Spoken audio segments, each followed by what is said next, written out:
कुछ मतदाताओं द्वारा दोहरे मतदान के आरोप लगाए गए। सबूत मांगने पर जवाब नहीं मिला। ऐसे मिथ्या आरोपों से न तो चुनाव आयोग डरता है और न ही कोई मतदाता। जब चुनाव आयोग के कंधे पर बंदूक रखकर भारत के मतदाताओं को निशाना बनाकर राजनीति की जा रही हो, तो आज चुनाव आयोग सबको स्पष्ट करना चाहता है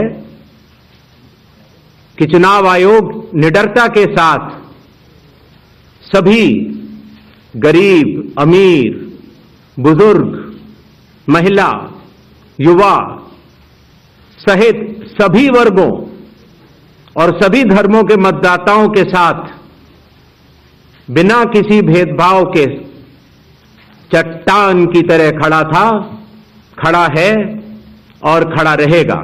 जय हिंद। हमने कुछ दिन पहले देखा कि कई मतदाताओं की फोटो उनकी अनुमति के बिना मीडिया के समक्ष रखी गई, उनके ऊपर आरोप लगाए गए, उनका इस्तेमाल किया गया।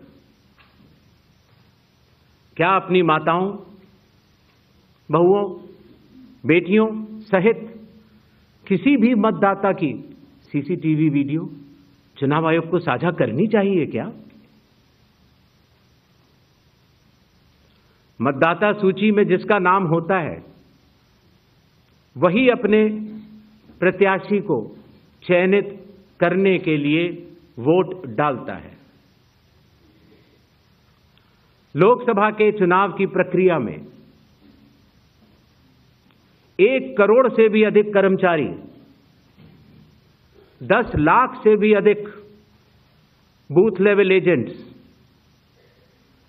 20 लाख से भी अधिक प्रत्याशियों के पोलिंग एजेंट्स चुनाव के लिए कार्य करते हैं।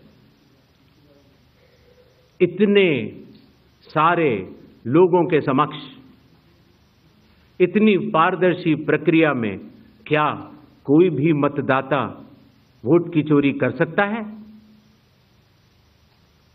कुछ मतदाताओं द्वारा दोहरे मतदान के आरोप लगाए गए।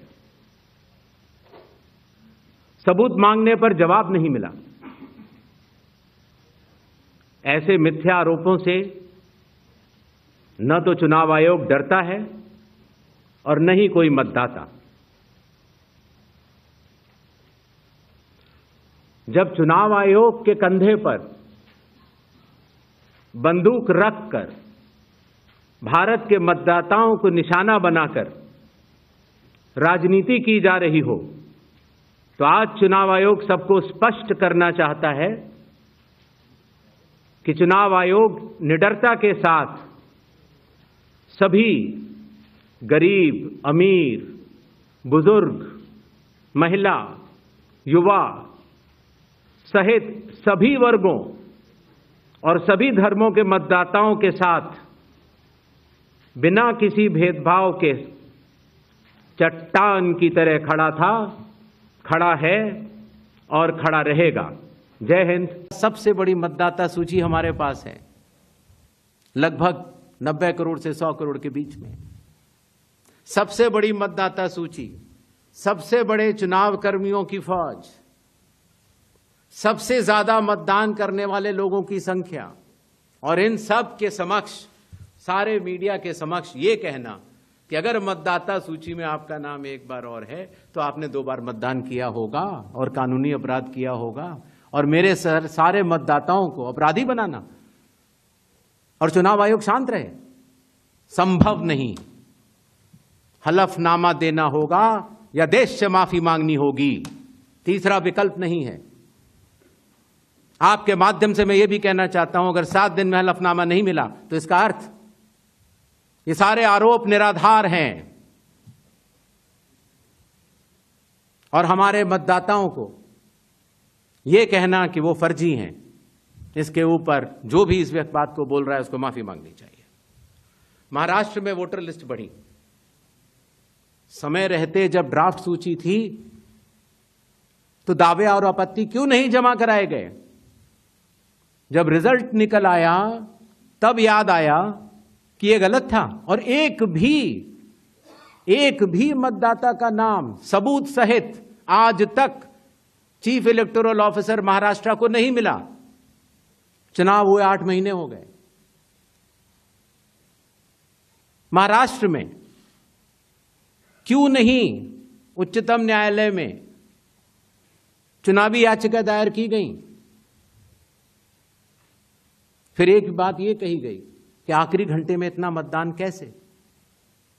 चुनाव आयोग ने जवाब दिया था और आप सबने लिखा भी था